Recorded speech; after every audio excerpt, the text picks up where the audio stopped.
इन लोगों ने मिलकर 18 बार इस मंदिर पे हमला किया। अगर इस मंदिर पे लगा हुआ फ्लैग एक दिन भी चेंज करना भूल जाए तो ये मंदिर सीधा 18 सालों के लिए बंद हो जाएगी। आज हम जानेंगे जगन्नाथ भगवान की मूर्ति अधूरी क्यों है। पुराणों के अनुसार एक रात राजा इंद्र इनके सपनों में भगवान विष्णु आए और उन्हें कहा उन्हें बेनका मोहन नदी के किनारे एक नीम की लकड़ी को तलाशना होगा। उस लकड़ी पे से उन्हें एक नील माधव मिलेगा, वो उसे अपने साथ ले जाए और उनके लिए एक मंदिर बनवाए। जब राजा नदी के किनारे जाते तो ठीक उन्हें उसी जगह पर एक लकड़ी के ऊपर एक नीली सी पदार्थ चमकती हुई दिखाई दी, तो राजा ने उसे बाहर निकलवाया। जब राजा ने इस लकड़ी को अपने हाथों से पकड़ा तो उन्हें इसमें एक बहुत ही स्ट्रांग एनर्जी महसूस हुई, तो उन्होंने यह फैसला किया कि वो इस मंदिर की मूर्ति इसी लकड़ी से बनवाएंगे। बट उन्हें ऐसा कोई कारीगर नहीं मिलता था जो कि इस लकड़ी से मूर्ति बनाए। जब कोई भी कारीगर उस लकड़ी से मूर्ति बनाने की कोशिश करता तो उनके औजार टूट जाते थे जो कि लोहे के होते हैं और वो सफल नहीं हो पाते। एक दिन वहाँ एक साधु भगवान विष्णु के रूप में आए और उन्होंने कहा कि इस लकड़ी से मैं मूर्ति बनाऊंगा, लेकिन एक शर्त पर, अगले 21 दिनों तक वहाँ पर कोई भी नहीं जाएगा, मुझे बिना डिस्टर्ब किए बिना काम करने दिया जाएगा। लेकिन ऐसा माना जाता है कि 14-15 दिन के बाद महारानी ने बेचैन होकर के दरवाजा खोल दिया और उन्होंने देखा कि अंदर कोई भी मूर्तिकार नहीं है, बट अंदर 3 मूर्ति है, भगवान जगन्नाथ, उनके भाई बालभद्र और उनकी बहन सुभद्रा। लेकिन अभी वो मूर्तियाँ अधूरी थी, उनमें और भी बहुत सारे काम बाकी थे, जैसे कि उनके हाथ पैर नहीं थे। उनके शर्त को तोड़े जाने की वजह से उन्होंने अपना काम अधूरा छोड़ दिया। इसी वजह से आज भी वे मूर्तियां अधूरी है। हम बात कर रहे हैं भगवान विष्णु जी के 4 धामों में से एक जगन्नाथपुरी मंदिर की। एक ऐसा मंदिर जिसके साथ जुड़ी है एक रिच हिस्ट्री, और आज भी ऐसे कई राज है जिसके जवाब किसी को नहीं पता है। भगवान जगन्नाथ को विष्णु के कई अवतार के रूप में पूजा जाता है, जैसे कि नरसिम्हा, कृष्णा और वामन अवतार। इसलिए लोग भगवान जगन्नाथ को बहुत ही पावरफुल एंटिटी मानते हैं और इसी वजह से जगन्नाथपुरी मंदिर के साथ में कई सारे रहस्य जुड़े हुए हैं। लोगों का मानना है कि यहाँ विष्णु भगवान स्वयं भोजन करने आते हैं, इसलिए इस मंदिर में एक भव्य रसोई है। यहाँ जो प्रसाद बनता है वो ना ही किसी को कभी कम पड़ता है ना ही कभी वेस्ट होता है। यहाँ पे रोज लाखों भक्त आते हैं, बट ये प्रसाद कभी किसी को कम नहीं पड़ता। और जब मंदिर बंद होता है ये प्रसाद अपने आप खत्म हो जाता है। यहाँ पर कोई भी प्रसाद वेस्ट नहीं होता। यहाँ पे प्रसाद से जुड़ी एक मिस्ट्री और भी है। ये लोग ट्रेडिशनल तरीके से मिट्टी के बर्तन में प्रसाद बनाते हैं, बट इनका जो बनाने का तरीका है वो कुछ अलग है। ये एक के ऊपर एक टोटल 7 बर्तन रख के प्रसाद बनाते हैं। और यहाँ पे सरप्राइजिंग बात ये भी है कि सबसे पहले ऊपर वाले बर्तन का प्रसाद पक जाता है। वैसे देखा जाए तो सबसे पहले नीचे वाले बर्तन का प्रसाद पकना चाहिए, एंड अभी तक इसका जवाब किसी ने नहीं ढूंढ पाया। इस मंदिर से जुड़ी ऐसी कई सारे मिस्ट्रीज है जिसे अभी तक किसी साइंटिस्ट ने भी नहीं पता लगा पाया। जैसे कि इस मंदिर के ऊपर लगा हुआ फ्लैग हवा के अपोजिट डायरेक्शन में लहराता, और इस मंदिर के ऊपर से कोई भी पक्षी नहीं उड़ती है, ना ही इस पे कोई पक्षी बैठती है। जनरली हम देखेंगे तो हर एक मंदिर के ऊपर कोई ना कोई चिड़िया, कोई ना कोई पक्षी बैठी होती है, बट यहाँ पे कोई पक्षी नहीं बैठती है। इसी वजह से इसके ऊपर से कोई भी एरोप्लेन को फ्लाई करना अलाउ नहीं है। इन मिस्ट्रीज के बारे में लोग अपने अपने साइंटिफिक एक्सप्लेनेशन देते हैं, बट अभी तक किसी के पास ऐसा कोई ठोस सबूत नहीं है, जिस वजह से ये सब चीजें आज भी एक रहस्य है। इन सब के अलावा जगन्नाथ मंदिर में एक और भी बहुत बड़ा राज है जिसके बारे में लोग अपनी अलग अलग थियरीज रखते हैं। ये राज उस प्रथा की है जो हर 12 वर्ष में जगन्नाथ मंदिर में निभाई जाती है। हर 12 साल में मंदिर में लकड़ी से बनी प्रतिमाओं की जगह नई प्रतिमाओं को स्थापित किया जाता है, लेकिन उस पुरानी प्रतिमाओं में कुछ ऐसा होता है जिसे निकाल कर नई प्रतिमाओं में स्थापित किया जाता है, जिसे ब्रह्म पदार्थ कहते हैं।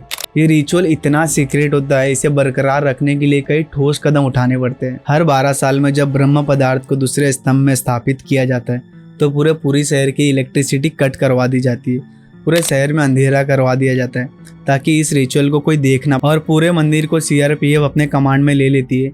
मंदिर में किसी को भी आने जाने की इजाज़त नहीं होती है। मंदिर में कोई भी नहीं आ जा सकता है सिवाय एक व्यक्ति के, मंदिर के मुखिया पुजारी। उनके भी आंखों पे पट्टी और हाथों में ग्लव्स पहना दिया जाता है ताकि वो भी ना जान पाए कि ये ब्रह्म पदार्थ है क्या। वहाँ के पंडितों ने अपने एक्सपीरियंसेस बताते हुए कहा कि जब उन्होंने उस ब्रह्म पदार्थ को छुआ तो उन्हें एक बहुत ही स्ट्रांग एनर्जी महसूस हुई और उन्हें ऐसा लगा कि उनके हाथ में कोई जिंदा चीज है और वो मूवमेंट भी कर रहा है। सभी लोगों का मानना है कि ये और कुछ नहीं, श्री कृष्णा भगवान का दिल है, जो कि आज 5000 सालों बाद भी जीवित है। राजा इंद्रदुम्न को जो नदी के किनारे नील माधव मिला था, वही कृष्णा का दिल ब्रह्म पदार्थ कहलाता है। महाभारत के वक्त जब श्री कृष्णा एक पेड़ के नीचे विश्राम कर रहे थे, तो एक शिकारी का जहरीला तीर आके उनके पैर पे लगा। विष्णु जी के 8वें अवतार का उद्देश्य धरती पर पूरा हो चुका था, इसीलिए उन्होंने अपने प्राण वहीं पर त्याग दिए। महाभारत के मौसूल पर्व के अनुसार जब श्री कृष्णा ने अपनी देह त्यागी तो इस खबर को सुनते ही अर्जुन दौड़े चले आए और उन्होंने श्री कृष्णा का अंतिम संस्कार किया, जिसमें एक चीज अजीब हुई।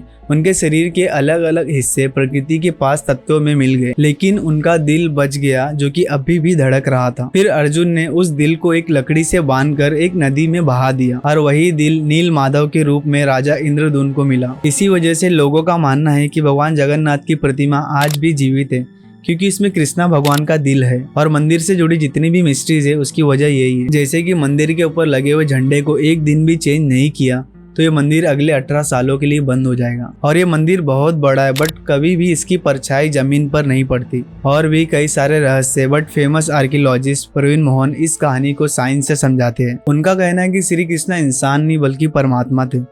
उनमें कुछ प्राचीन शक्तियां थी जो कि आज के साइंस के लिए नहीं है। उनकी थियरी ये है कि जिस ब्रह्म पदार्थ को श्री कृष्णा का दिल माना जाता है वो असल में एक आर्क रिएक्टर है, जो एक ऐसा डिवाइस है जो कि एक बहुत ही भयानक लेवल की एनर्जी प्रोड्यूस करने की ताकत रखता है। और इसी थियरी से वो जगन्नाथ मंदिर का एक्सप्लेनेशन देते हैं, जो कि यही रीजन है जगन्नाथ भगवान की प्रतिमाओं को लकड़ी से बनाया जाता है, क्योंकि लकड़ी इलेक्ट्रिसिटी कंडक्ट नहीं करती है। उन्होंने ये बताया कि एक इंसान ने इस डिवाइस को देखा और उनके अनुसार इस डिवाइस से एक मेटेलिक लिक्विड जैसा कुछ लीक हो रहा था और इसी वजह से प्रतिमाओं की लकड़ी खराब होती है और इसलिए उन्हें बदला जाता है। जब इस दिल को बाहर निकाला जाता है तो वो एक्टिवेट ना हो जाए, इसलिए पूरी शहर की इलेक्ट्रिसिटी कट करवा दी जाती है। लेकिन जगन्नाथ के लोकल लोगों में कुछ अलग ही कहानियां हैं। उनका मानना है कि अगर कोई भी व्यक्ति इस ब्रह्म पदार्थ को छू ले या देख ले तो उसकी तुरंत ही मृत्यु हो जाएगी। इस मिस्ट्रीज के साथ साथ जगन्नाथपुरी का मंदिर काफी कठिनाइयों से भी घिरा हुआ है। जगन्नाथ मंदिर के बाहर एक पत्थर के बोर्ड पर 5 भाषाओं में लिखा हुआ है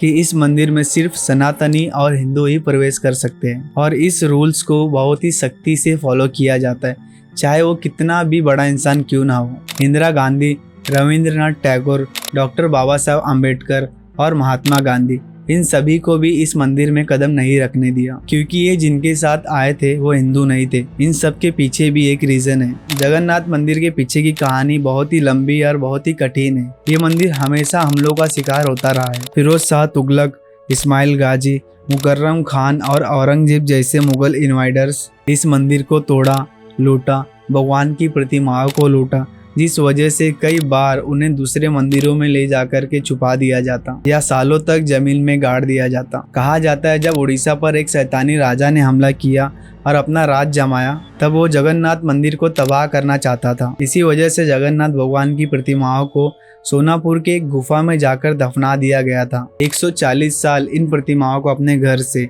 अपने मंदिर से अलग रहना पड़ा। सो यही है जगन्नाथपुरी मंदिर का रहस्य। और हमारे भारत में ऐसे कई सारे रहस्य। अगर आपको ये वीडियो अच्छा लगा so please subscribe my channel. मैं ऐसे ही mysteries video and creepy videos बनाता हूँ। So bye, see you soon. मिलते हैं नेक्स्ट वीडियो में।